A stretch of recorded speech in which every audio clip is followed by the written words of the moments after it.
Perang antara Rusia dan Ukraina belum juga reda. Salah satu yang membuat konflik ini terus berkobar adalah penggunaan teknologi mutakhir yang memungkinkan jumlah korban ditekan. Namun, daya rusak dan daya jangkaunya ke pihak lawan bisa maksimal.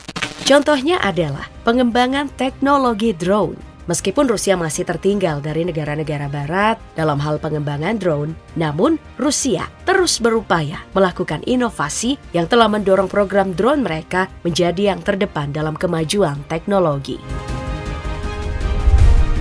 Sebagai contoh, Rusia punya sejumlah drone kamikaze atau drone bunuh diri yang cara kerjanya dengan menabrak target. Ada Zala KYB Strike Drone yang dirancang Rusia untuk sasaran darat dan laut jarak jauh yang dioperasikan oleh Angkatan Darat Rusia.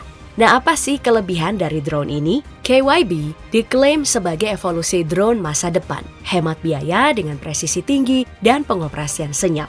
KYB bisa mencapai kecepatan 128 km per jam dan dapat bertahan di udara selama 30 menit. Sukses dengan KYB, perusahaan Zala Aero Group mengembangkan lebih lanjut drone kamikaze-nya yang kemudian diberi nama Zala Lancet. Kemampuannya Lancet 2 kali lipat dari KYB, punya kecepatan sampai 300 km per jam, jangkauan 40 km, dan bisa membawa hulu ledak sampai 12 kg. Ada juga drone tipe Geran yang digunakan Rusia dalam perang. Tipe ini lebih dikenal dengan nama Shahid 136. Ini memang adalah drone terbaik buatan Iran yang dimasukkan ke layanan Rusia. Tapi kemudian dicat ulang dan disesuaikan dengan kebutuhan medan yang ada di Rusia.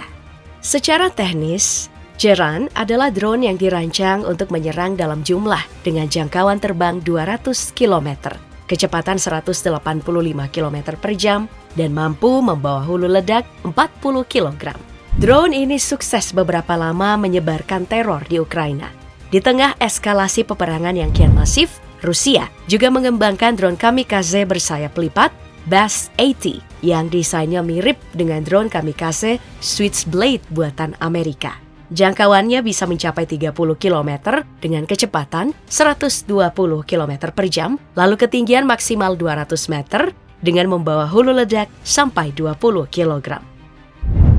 Drone kamikaze pengembangan terbaru adalah Izdaliye 53 dengan kemampuan membedakan berbagai jenis target.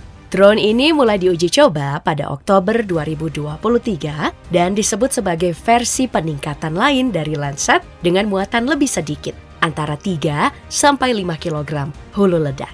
Di medan perang, Izdaliye 53 sukses mengubah permainan dan dampaknya terhadap konflik sangat besar. Sukhoi dan Russian Aircraft Corporation MiG, perusahaan yang superior dalam pembuatan jet tempur berawak, secara mengejutkan mulai mengembangkan drone spesifikasi siluman generasi ke-6. Nama proyeknya adalah Sukhoi S-70 Okhotnik B. Ini adalah drone yang didasarkan pada Mikoyan Scud dan beberapa asupan teknologi jet tempur stealth Sukhoi Su-57 dengan tampilan mirip B-2 Spirit milik Angkatan Udara Amerika. Tugas dari S-70 nantinya adalah pengintaian dan serang berat. Resminya, proyek ini dikembangkan sejak tahun 2011 dengan prototipe pertama selesai di tahun 2014.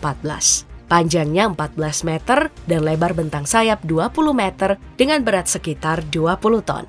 S-70 punya desain sayap yang dibangun dengan material komposit dan steel coating yang membuatnya sulit dideteksi oleh radar konvensional. Makanya disebut dengan drone siluman. Soal performa, S-70 punya kecepatan maksimum 1000 km per jam dengan jarak tempur 3000 km. S-70 juga sudah melakukan pengujian senjata seperti bom free fall dan amunisi berpemandu presisi. Kabarnya, S-70 memasuki produksi massal pada tahun 2024. Untuk tugas pengintaian dan serangan, Rusia mengembangkan Kronstadt Orion.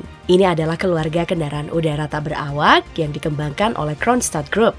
Orion mulai dikembangkan pada tahun 2011 dengan desain awalnya mulai muncul dan diperkenalkan di tahun 2013. Bicara tentang performa, tidak banyak informasi. Orion disebut bisa membawa muatan dengan berat 200 kg. Bahkan diklaim bisa terbang dengan kecepatan maksimal 200 km per jam. jarak tempuh mencapai 1.440 km dan punya daya tahan selama 24 jam dan mampu membawa muatan maksimal 250 kg. Varian lain dari Orion adalah Sirius. Ini adalah varian yang ditingkatkan dengan desain yang lebih besar. Perbedaan utamanya adalah mesin kembar yang dipakai di Sirius. Drone ini punya panjang 9 meter, lebar bentang sayap 30 meter, dan tinggi 3,3 meter.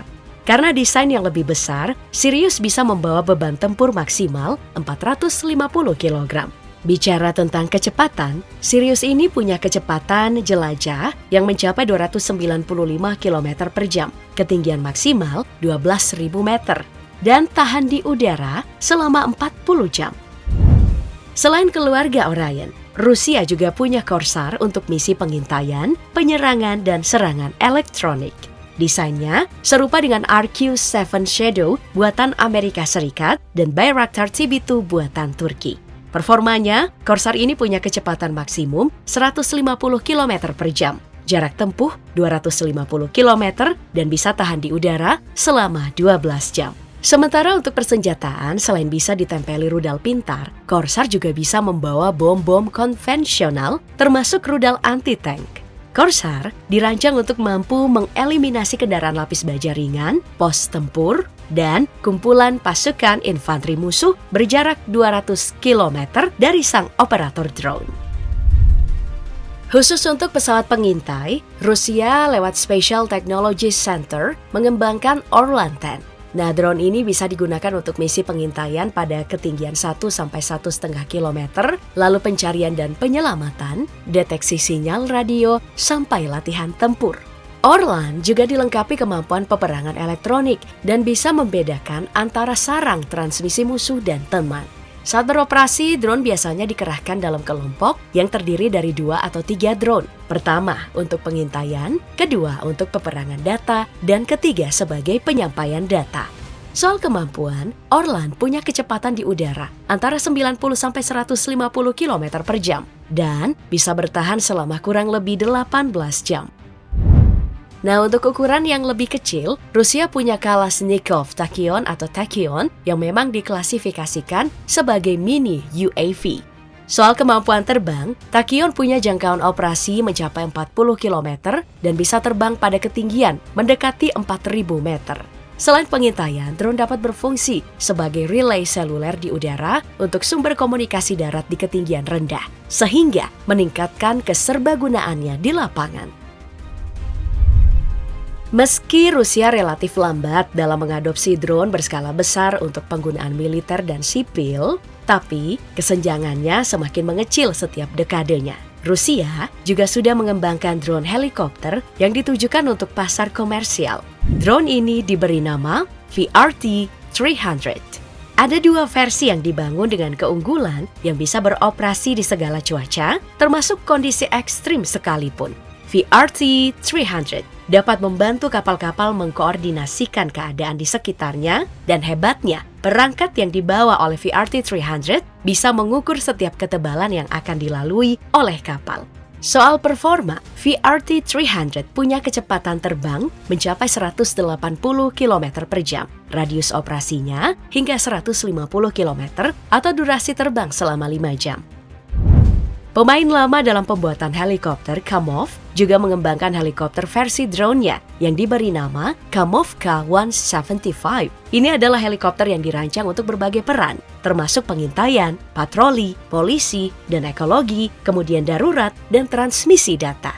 Tidak banyak informasi tentang drone ini, ya meski sudah diperkenalkan sejak tahun 2014. Tapi soal kemampuan, klaimnya K-175 punya jarak tempuh 530 km dengan kecepatan 175 km per jam dan mampu bertahan di udara selama 4 jam. Untuk drone militer amfibi, Rusia punya Rostec Chirok. Ini adalah drone pertama Rusia yang bisa mendarat di medan apapun. Pesawat ini punya lebar sayap 10 meter dengan berat lepas landas maksimal 700 kg. Chirok bisa terbang di ketinggian 6.000 meter dan mampu menempuh jarak 2.500 km hanya dengan sekali pengisian bahan bakar. Sementara untuk kendaraan daratnya, Rusia punya beberapa. Ada Uran-9 yang dirancang untuk pengintaian jarak jauh dan dukungan tembakan dengan persenjataan yang mengerikan. Dilengkapi dengan berbagai senjata dan sensor, robot akan meningkatkan efektivitas tempur regu infanteri sambil menawarkan perlindungan maksimal kepada para personil. Dukungan tembakan untuk berbagai tugas yang dilakukan oleh unit kontraterorisme, pengintaian, dan militer di lingkungan perkotaan. Rusia juga punya UGV Marker yang diturunkan dalam konflik Ukraina. Marker dipersenjatai dengan senapan mesin dan peluncur granat anti-tank. Tugasnya menjadi kendaraan pendamping pesawat tempur. UGV ini akan menandai target lalu mengirim sejumlah informasi kepada pilot pesawat tempur. Sehingga pesawat tempur hanya akan menyerang jika pasukan darat sudah mengkonfirmasi target. Untuk UGV Zubilo yang dimiliki oleh Rusia, tampilannya itu seukuran dengan rantis truk ringan dengan proteksi lapis baja pada bagian depannya. Zubilo dapat berperan sebagai elemen bantuan tembakan bagi infanteri sampai pertahanan udara jarak pendek. Kendaraan robot Zubilo dirancang tidak terbatas pada pertempuran di medan perang saja. Robot ini memiliki beberapa utilitas lain, termasuk pengiriman amunisi, transportasi kargo, evakuasi korban, dan menyediakan listrik untuk radio dan quadcopter.